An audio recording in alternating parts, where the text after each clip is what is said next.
welcome to a very special fans fight back to end 2022. We're going to have a review of the year, a number of categories. I'm joined by Sam Heaton, Rakeem Noble. How are you, gents? I'm good. Rakeem seems to have frozen on us. Oh dear. It's dodgy Wi-Fi connection, but Production values as always. And my camera's gone blurry, so I'm going to turn that off for 2 seconds. And there we go. Right, Rakeem's back and my camera's no longer blurry. So, gents, start off. How would you rate the boxing year? If we focus in solely to start with on the UK, right? Because I realise boxing is a global sport, but 90% of what we care about happens on these shores or with fighters from these shores. They may be fighting elsewhere. Out of 10, how would you rank British boxing for 2022? 8. 8? That's high. The reason I say 8 is because I'm taking the positives and I'm throwing the negatives under the rug. I'm putting the negatives way under the rug. I'm looking at the positives and the progression of what we had. And I think there's definitely been a lot of strides in the right direction. And you, Sam? It's hard not to be cynical, I think, but it's been a sort of middle of the road year, I guess. It just feels like not a lot's happened, and maybe it's overlooking some things that have, because they sort of go underneath a lot of the bigger problems that we've had this year, Conor Ben particularly and stuff like that. It seems like that's overshadowed a lot of what else has actually happened in the year, if you know what I mean. Yeah. I'd go with a 6.5 to 7 at a push. I like, as much as I don't necessarily like some of the programming, I like the fact Channel 5 have created more of a presence this year. I like the fact that it gives a bit of a headline act to British title fights that Josh Kelly, Troy Williamson won, Linus Udofia, Denzel Bentley. As a British boxing fan, I enjoy those nights. I enjoy that it's on domestic TV. I enjoy it's not behind a paywall of any sorts. I enjoy that my dad can watch it and talk to me about it. That's a step in the right direction for me. There's maybe not been the mega fights. That's probably the biggest downside to the year. But then have we got mega fighters in the UK outside of Fury, Joshua? No. You know why I gave it an 8? Now, of course, as you mentioned, there's a lot of crap that comes along with that. But in 2022, we've had 2 stadium fights with all UK world titles, heavyweight titles fights. Dylan White, Tyson Fury, Chisora, Tyson Fury. Say what you will, we've had 2 stadium fights in the UK, in London. We've had Anthony Joshua also have a stadium type fight, not in this country, but still a UK fighter involved. We've had multiple title fights between UK competitors and non-UK competitors in the UK. We've had Lee Woods fighting, who is now a world champion. We've had Warrington fighting, who won and then lost his world championship.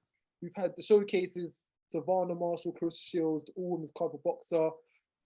We now have 3 TV broadcasters in BT Sport, DAZN, and Sky Sports. 4 adds Wasserman to the mix. 4 mainstream promoters, and I'll get Channel 5 terrestrial TV for boxing. Like I said, we can always look at the negatives and the things that aren't happening, but overall, there's a lot more small hall shows. Black Box, Dean White, GBM up in Sheffield, Nielsen Promotions, Steve still running shows, Regulate York Hall, War on Boxing Management, Mo Pryor, Costas Evangelou doing these shows in Edmonton. There is so much boxing going on. Some of them are streamed, some of them are not streamed. There's a whole media circuit now in boxing, which is more thriving and active than ever. Fights being reported from all angles. Yeah, I'm looking at it from that perspective. It may not be what we want, but it's a lot more boxing, a lot more access, and there's a lot more coverage than there was in previous years. Yeah, see, that's kind of where I'm coming from, Rakeem, but you've articulated it far better than I did, is that it feels to me like this year was a year of building blocks being put in place that hopefully, they're seeding, and hopefully we'll start to see the benefit of that maybe next year, maybe the year after. I don't know. When you look at BT, Boxer, Matchroom, all those stables, they're full of people that in 2 to 3 years might be top fighters, but they're probably not right now on the whole. And those top fighters are heading towards the exit door. We haven't got many years left of Fury, Joshua, Warrington. They're kind of all, you know, we're heading towards their climax, I suspect. Weird to think that, isn't it? I know it's just the progression of time, but it feels like Josh Warrington only became a star.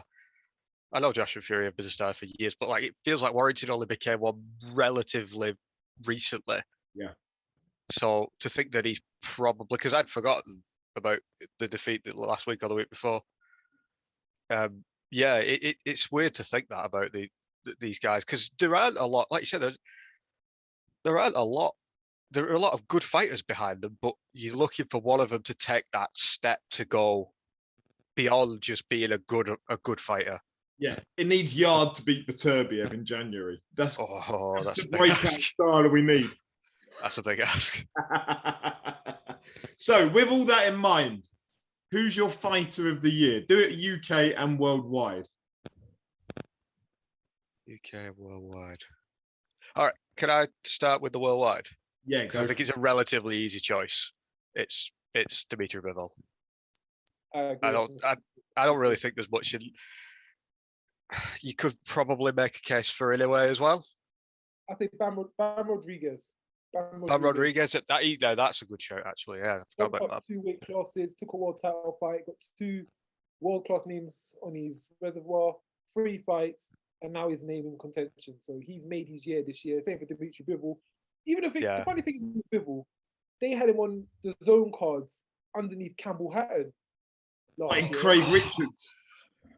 Fighting Craig Richards and undercarding for Campbell Hatton. And now, Bivol, you're our main guy. Let's give you a card in Dubai now. So it's been some time coming for him as well, because he wasn't getting that respect as the WBA champion beforehand.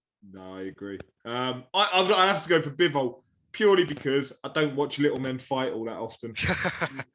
Like, as casual as that is, deal with it. Yeah. Like, do you know what?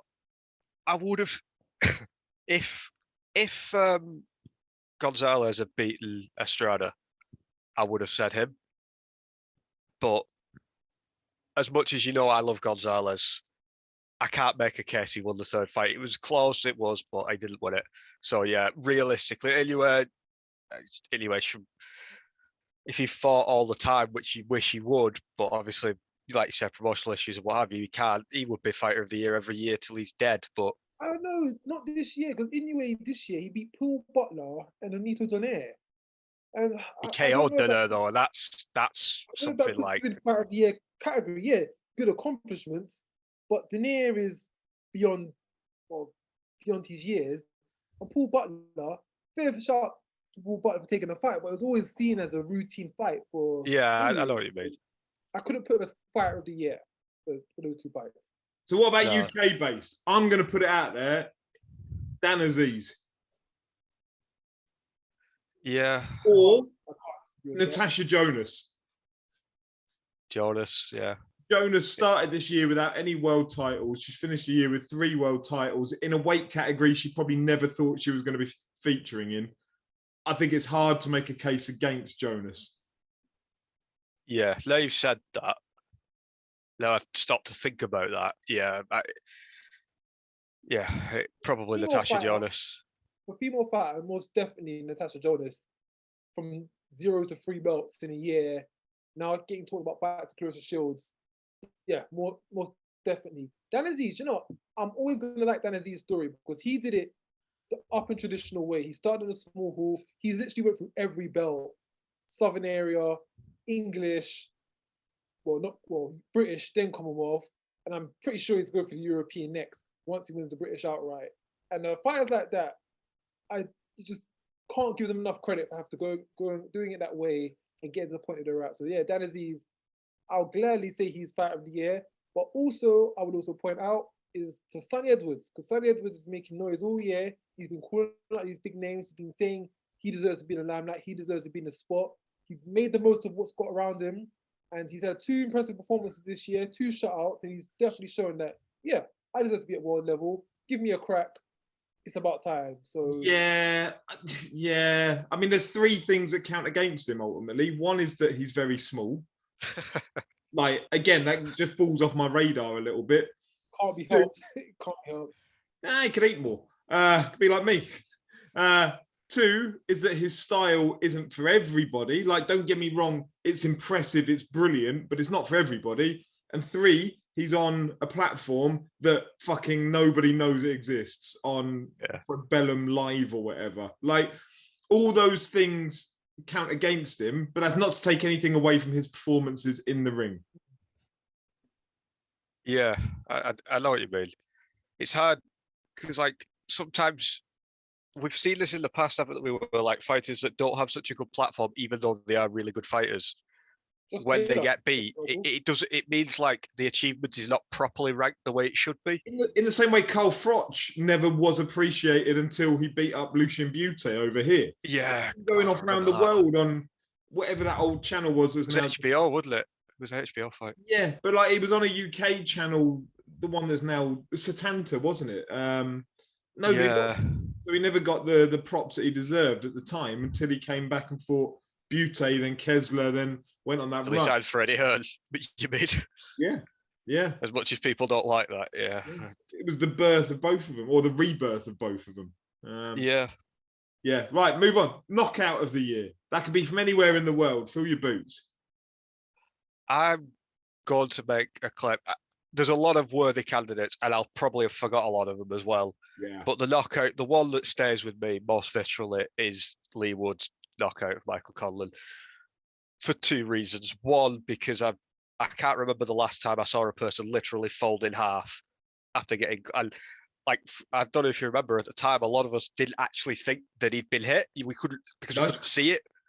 But also, where Lee Wood was in that fight, I know he'd had a good couple of rounds towards the end, but realistically, let's be honest, he was going to lose. Yep. He was going to lose his title. And he just completely, like, iced him dead on the spot.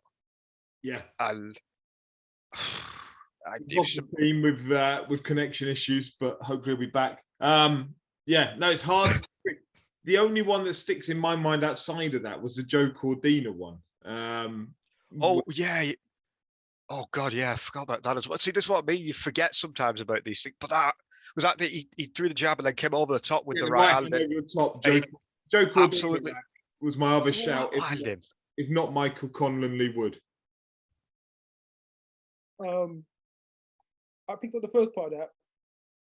Out of 3 knockouts of the year, one of them will go to Conlan Woods. Yeah, epic fight. Conlan's ahead. Woods goes for a last gasp attempt for his all in the tank and ends up putting him outside the ring. Stunning scenes, everyone's on their feet. Yeah, that was a buzzer breaker. That was definitely a buzzer breaker fight.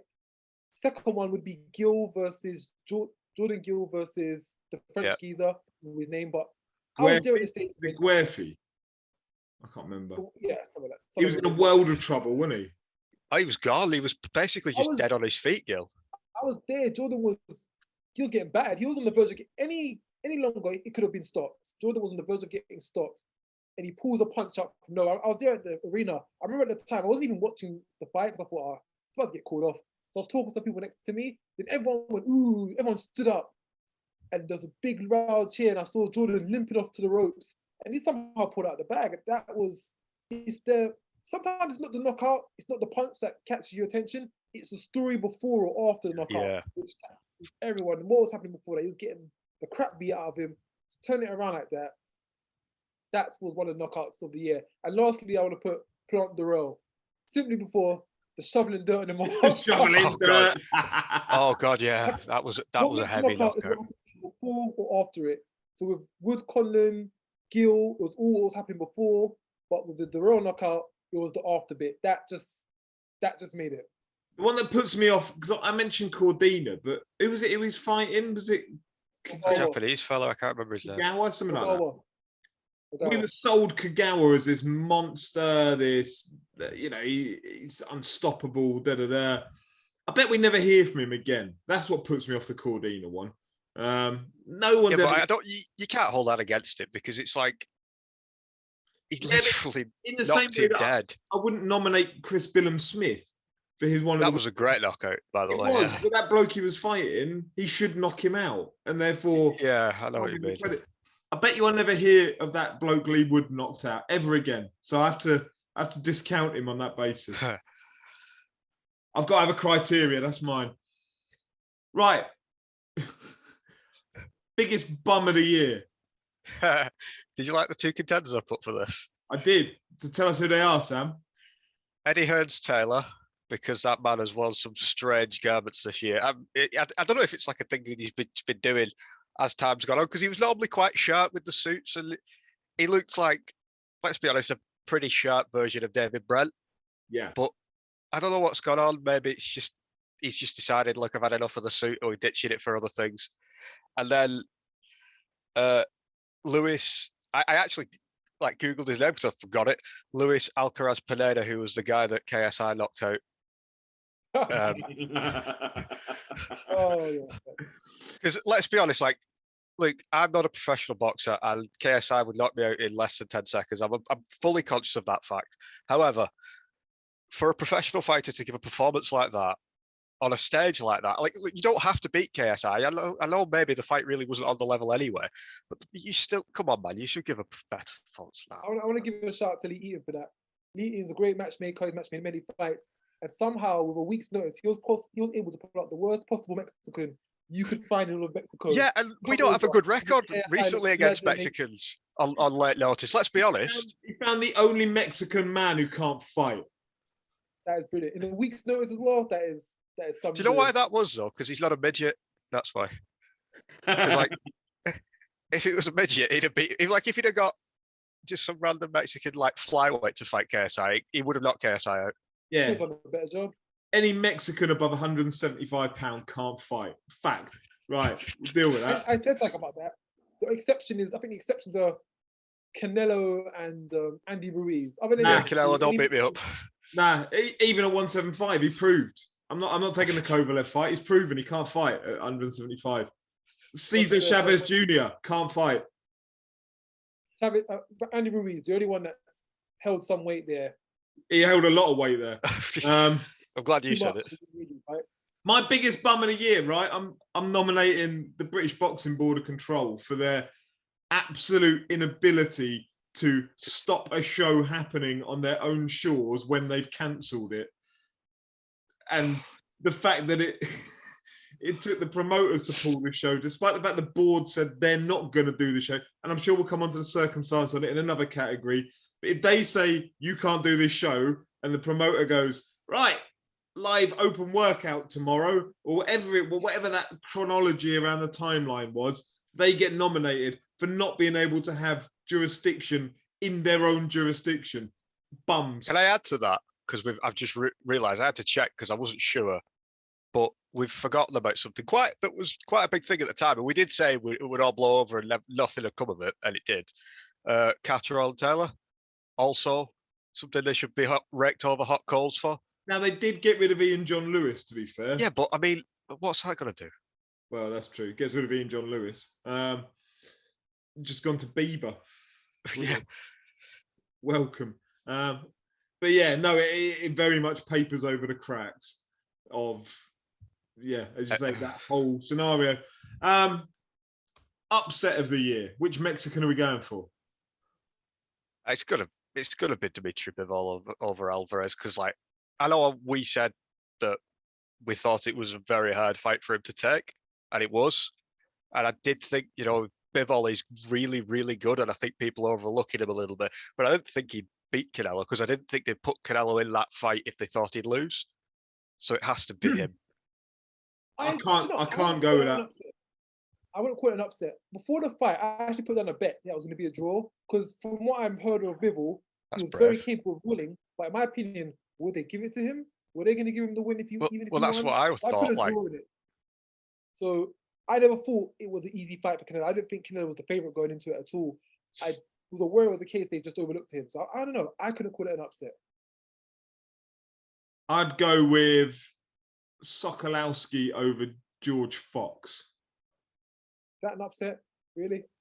Well, purely because, again, he was a highly touted, they brought him into BT Fox. He was Don Charles's son. And I know Sokolowski's got this reputation for taking people out, but to do it live on TV and to go to the scorecards and it to be quite comprehensive, it made me chuckle at the time, if I'm honest.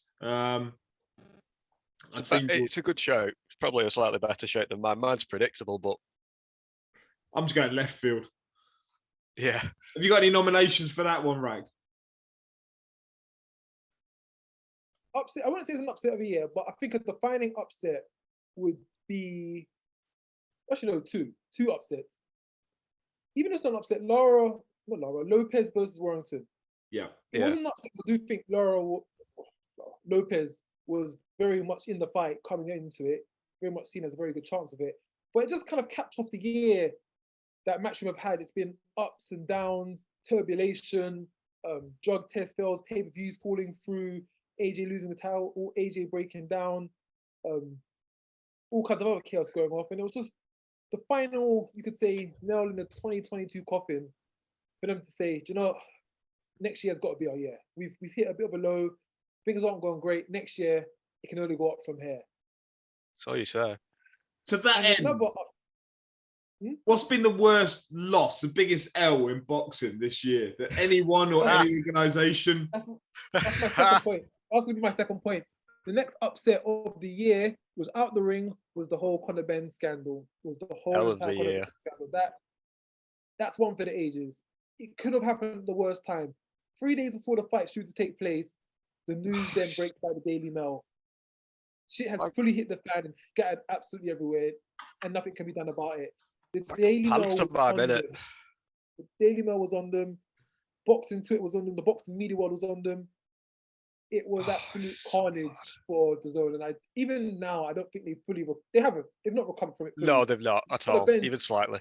Case is still going on with Conor Benn. They're giving 270-page essays and dissertations about how he's innocent. And every time one of the Matchroom mouthpieces, like Tony Bellew, comes out and says something, it makes it worse. You see it immediately underneath it is people just laying into him about the whole Conor Benn scenario. Quite why no PR company has just told everybody, shut up, keep stum, because you're making this worse, you're prolonging it. Yeah, I thought it kind of in a tight situation because I'll give it to Matchroom. I'll give it to Eddie Hearn. The week after the Conor Benn fight, they had the show in Australia. So once that fight fell through, he was off in Australia promoting another fight. He kept busy. He kept on the go. So it's very hard for them to keep the PR down and to not have any questions asked. They can't just hide under the woodworks for a couple of months for it to die down. They're continuously on the scene.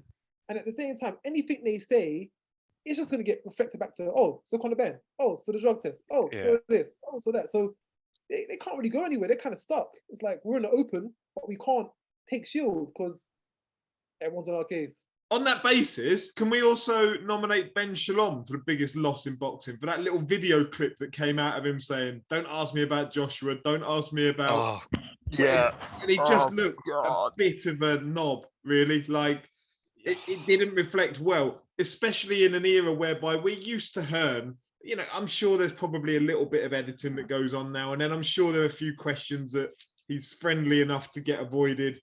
But to have it recorded by somebody secretly and then released, that wasn't a great look for Shalom, I didn't think. No. Can I nominate one more? Yeah. Teofimo Lopez's confidence. After the fight, like when he says, "Do I still have it anymore?"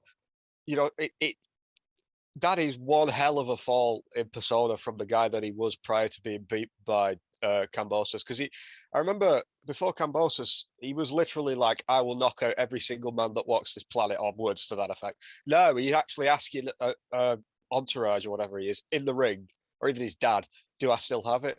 Well, if you're asking that question, mate, I think you probably already know what the answer is, don't you? Yeah, I mean, let's go back. I was there, was it 3 years ago, I think? 2 or 3 years ago, where he knocked out Richard Comey for the world title in Madison Square Garden. Like that right hand over the top just buckled Comey. Rack, you probably know Comey as well as anyone. I'm guessing from the years around the gyms in London. And tough, durable. He doesn't get put down or by anyone. Yeah, that man is hard as they come. Yeah, for Lopez to ice him the way that he did was incredible. Like 2 rounds, was it? 2, 3 rounds? Like, yeah, 3 rounds.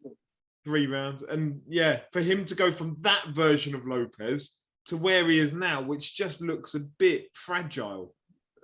Yeah, he does, yeah. Hell of a comeback. Whatever the reasons for that are, and that's not to, because there could be a lot of reasons for things like this, but it is weird to see a guy where you're so used to sort of sticking his chest out, pinging 3 left hooks and a right hand at someone, saying to a team member, I don't know if I've got it. Yeah. Well, your lesson is don't fight Sander Martin, because nobody's going to look good. Even though Rakeem, by rights, you've got a win over him, right? If we... Yeah. I've got a better one. We had the same opponent, and I did a lot better than Sandor. So hey, who knows? Just goes to show. Still stands out in my memory that night. You versus K Prosper, by the way. Just you sitting on his chest and working him for 10 rounds. It was ridiculous, that fight. Absolutely ridiculous. For anyone that doesn't know, Rack can fight. Yeah, he does. Anyone doesn't know, there might be a opportunity. Might be a part 2. We all get behind that, right? When that happens, we all get behind that. Right. Rack ices Lopez. Yes. Right, moving on. UK Promoter of the Year. Who's had the best year? Frank Warren. I've said it for a while. Well, I've said it for the last few months. It's been Frank Warren. This year, he's really stepped up. I think behind the scenes, I think his sons have taken in, and they've had somebody innovation thrown in front of Frank. They've had, they've introduced women into their market. They've had Amanda Serrano fighting on their card. Joyce Parker was a big event.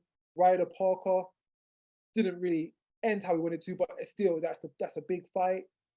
They've had very good British title domestic shows at York Hall throughout the years. They've been pushing through some of the upcoming talent. Des McCann, Hamza Shiraz, the Noakes brothers, David Adeleye, handling opportunities. And on top of that, 2 pay-per-view cards, 2 stadium fight pay-per-view cards for British heavyweights with Tyson Fury. So from the top to the bottom, top to the bottom, they are doing it all right. They're getting it right. Yeah, I go with that. Yeah, yeah. Frank Warren. You can't really argue with Frank Warren given what he's done this year, and like you say, capping it with 2 big stadium fights. Even if maybe they weren't the events that we quite wanted, like you say about Chisora and that, but it was a huge year for Warren. Yeah. No, I agree entirely. Worldwide Promoter of the Year.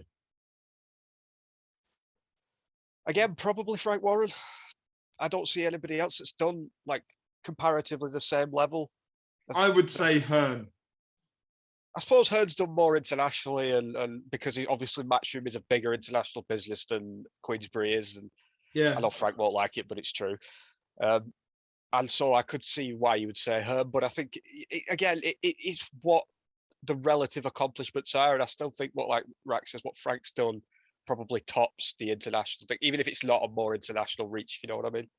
Yeah, I just sorry, right, go on.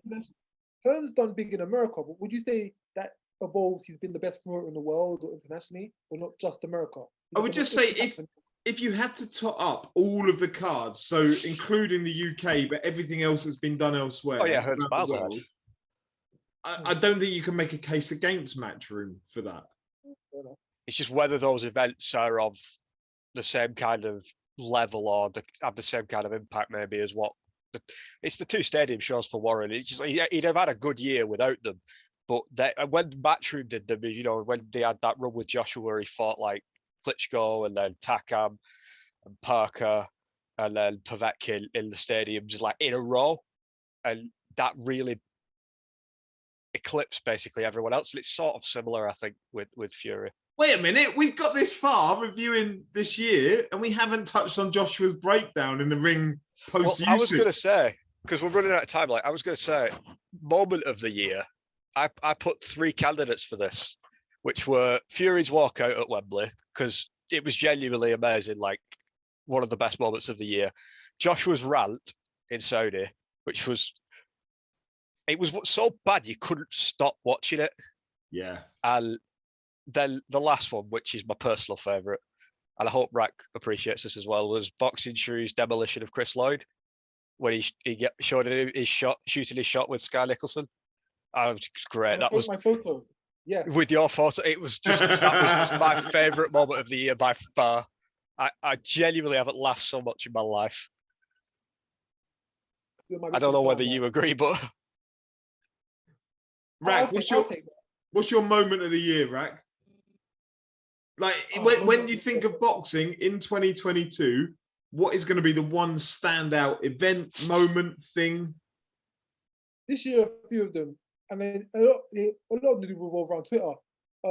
Jack Carroll Taylor, because I remember that night I was at a Victor Smith show in Essex, and there was like a massive space with like 300 people in it, all jumping in, complaining about the British Boxing Board, critiquing it, tearing the hell out of it. That was a monumentous moment. Of course, AJ Usyk, the hype, the build-up, the anticipation, then it happens. He gets outboxed, and AJ breaks down in the ring. For me, I'm not a favorite, but what sticks out to me a lot is the whole Ben scandal. That for me, that was probably one of the biggest moments in British boxing, maybe of the decade, arguably, maybe of the decade. Just everyone, all eyes on boxing, not for the right reasons, but all eyes on boxing. The media, press, the public, the fans, the casuals, everyone's tuning into boxing. Why? Because we've got drug cheats in our sport, and our promoters and sanctioning bodies have no idea how to handle it, discipline them, or just say no. Another one, I was part of it, the Savannah Marshall close to Shields fight. Yeah, that was a great moment. Of course, in New York, we couldn't be part of that. Marshall, Shields just showed that we can have massive fights, women fights in the UK. Women boxing has got there, it's now there, and it's just about getting these big fights turned out underneath them. For me personally, that's Martin, starting to follow women's boxing since he got into boxing media. That was another big point for me. I think I can't look past the Conor Benn scenario. Just as you just said there, right? The rest of the world, those people that aren't part of that bubble that is boxing fandom, the rest of the world suddenly tuned in for like 48 hours and just went, well, this is a circus. What's going on? Like, the man's failed a drugs test. They're still talking about putting the fight on. Who's in charge of this? And everybody goes, well, we don't know really. Like, we're just making it up as we go along. And this is completely bonkers. And yet it's still likely going to happen. And it only like last minute swerved to stop it happening. But people suddenly had to realize what we've realized for a very long time. And that is that the sport is fucking mad. And and that doesn't cover it though. That's the thing. Okay. That's why we love it for that. As much as what goes on in the ring, we love it for what goes on out of it. And we're beholden to that as well. Like, it's created a talking point that's gone on. There's entire industries of boxing media built around this stuff. Like, this is how mad boxing is. Boxing Twitter, the all-knowing members of boxing Twitter, the most high in boxing Twitter is 2 17-year-olds, one from America and one from UK. That's how crazy the sport is. 2 17-year-olds are at the very top of boxing Twitter. And that just gives you an example of how crazy the landscape of this whole sport is. 2 kids who are still at either secondary school or college have the foot over this game. That is the current affairs. Yeah. 2 16-year-olds, 17-year-olds having all the knowledge on the FIFA World Cup and all the knowledge on the cricket and rugby. Like, just imagine that. FIFA being under the thumb of a 17-year-old who still lives with his mum. That is boxing. Yeah, and do you know what's going on? I know who feeds the information from this side, but I'll release it one day because it's quite funny. You write a book one day. Honestly, if you write a book about the stuff that you find out that goes on, it'd never be allowed to be published. You'd be sued from too many people. But yeah, what a year! Like, now that we've run through all of that, I'm boosting the score. Like, it's a 9 because of the bonkers like elements. Well, I was going to say, for the actual fighting, probably still like a 7. But for everything, for the circus of boxing, and it's quite a year for that. Yeah, probably a 9.5. I don't know whether this is going to be maybe edited out or taken out. But what about the news of the heavyweight champion not being allowed to go to America? Yeah. Relatively small fry, isn't it? Like, in the grand scheme of things. Yeah. What about the fact that the world's biggest management company got disbanded like that? And yet there are still fingerprints all over the sport of the problems of why it got disbanded like that, and nobody dare go into it. It's hilarious. Do you know what? I realize. Well, I don't realize.